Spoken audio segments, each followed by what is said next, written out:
Lecture du premier livre de Samuel. En ces jours-là, lorsque Samuel fut sevré, Anne, sa mère, le conduisit à la maison du Seigneur à Silo. L'enfant était encore tout jeune. Anne avait pris avec elle un taureau de 3 ans, un sac de farine et une outre de vin. On offrit le taureau en sacrifice, et on amena l'enfant au prêtre Élie.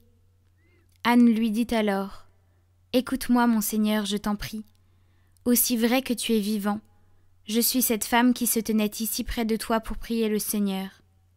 C'est pour obtenir cet enfant que je priais, et le Seigneur me l'a donné en réponse à ma demande. À mon tour, je le donne au Seigneur pour qu'il en dispose. Il demeurera à la disposition du Seigneur tous les jours de sa vie. » Alors ils se prosternèrent devant le Seigneur.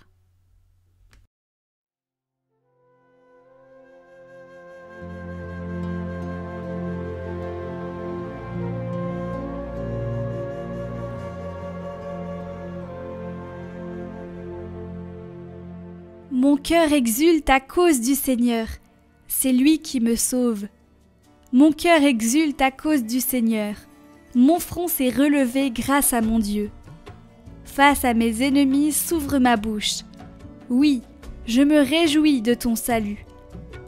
L'arc des forts est brisé, mais le faible se revêt de vigueur. Les plus comblés s'embauchent pour du pain, et les affamés se reposent. Le Seigneur fait mourir et vivre, il fait descendre à l'abîme et en ramène.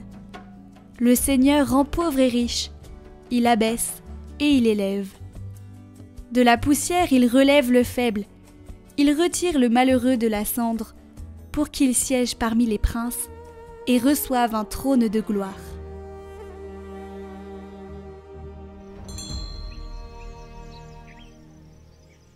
Évangile de Jésus-Christ selon saint Luc. En ce temps-là, Marie rendit grâce au Seigneur en disant : « Mon âme exalte le Seigneur, exulte mon esprit en Dieu, mon Sauveur. Il s'est penché sur son humble servante. Désormais, tous les âges me diront bienheureuse. Le Puissant fit pour moi des merveilles, saint est son nom. Sa miséricorde s'étend d'âge en âge sur ceux qui le craignent. Déployant la force de son bras, il disperse les superbes. Il renverse les puissants de leur trône, il élève les humbles.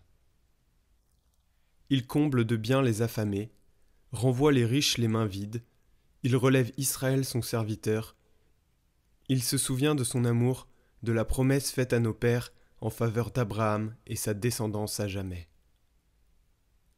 Marie resta avec Élisabeth environ 3 mois, puis elle s'en retourna chez elle.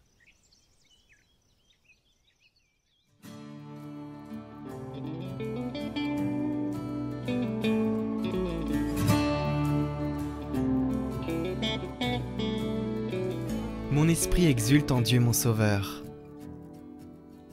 Mon âme exalte le Seigneur, exulte mon esprit en Dieu mon Sauveur. Le sens premier de ces mots est certainement de confesser les dons que Dieu lui a accordés, à elle, Marie, spécialement.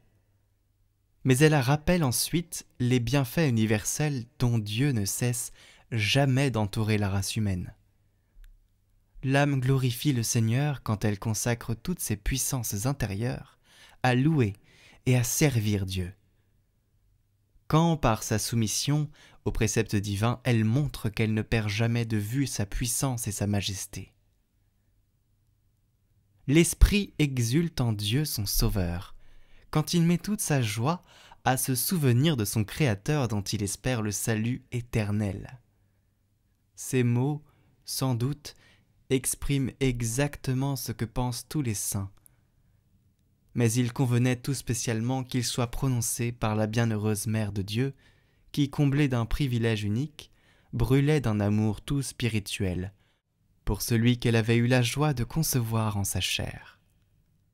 Elle avait bien sujet, et plus que tous les saints, d'exulter de joie en Jésus, c'est-à-dire en son Sauveur.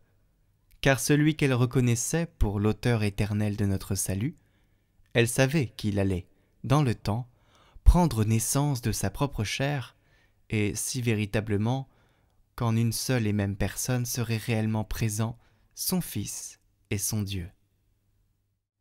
Aussi est-ce un usage excellent et salutaire dont le parfum embaume la Sainte Église, que celui de chanter tous les jours, à vêpres, le cantique de la Vierge. On peut en entendre que les âmes des fidèles, en faisant si souvent mémoire de l'incarnation du Seigneur, s'enflamment d'une ferveur plus vive, et que le rappel si fréquent des exemples de sa sainte mère les affermisse dans la vertu. Et c'est bien le moment, aux vêpres, de revenir à ce chant, car notre âme, fatiguée de la journée et sollicitée en sens divers par les pensées du jour, a besoin, quand approche l'heure du repos, de se rassembler pour retrouver l'unité de son attention.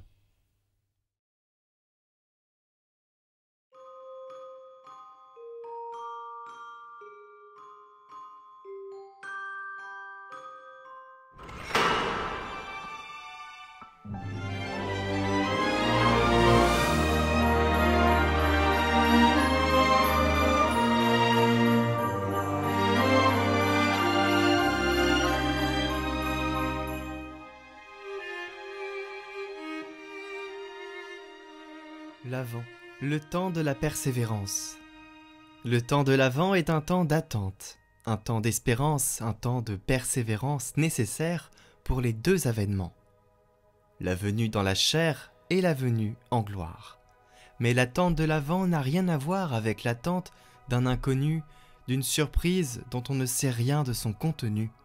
Nous n'attendons pas un inconnu, et nous n'attendons pas une surprise sans consistance.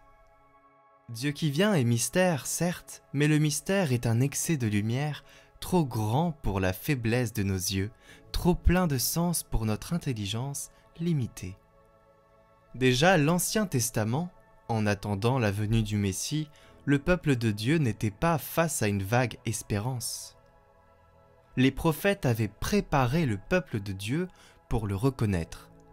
On sait qu'il doit naître à Bethléem, de la lignée de David, né d'une vierge. Il est le prince de la paix, il va accomplir toute justice. Les aveugles recouvriront la vue, les boiteux marcheront, les affligés seront consolés.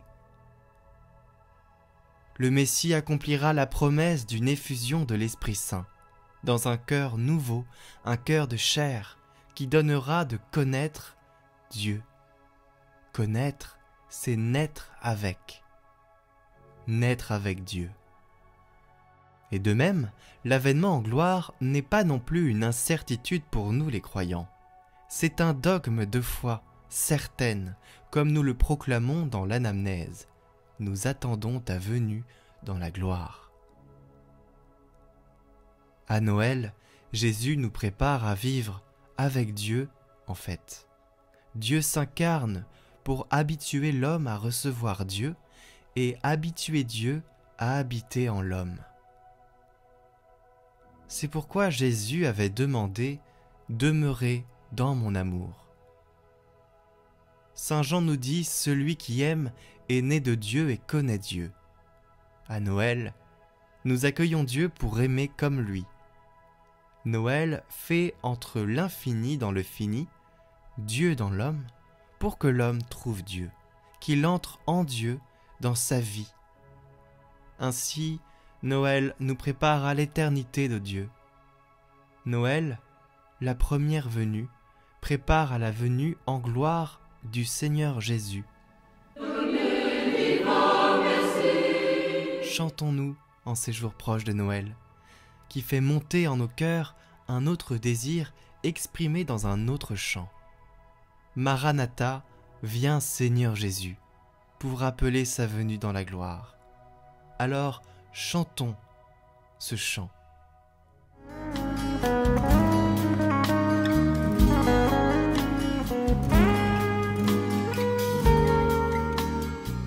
Maranatha, viens Seigneur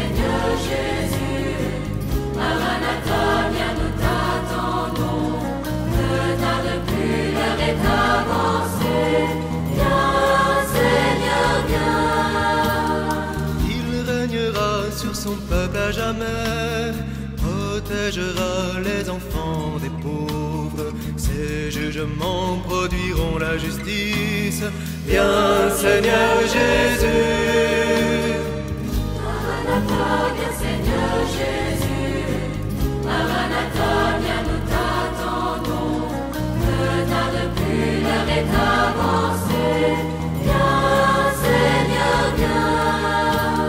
En ces jours-là fleuriront la justice et puis la paix jusqu'à la fin des temps. D'une mer à l'autre il dominera.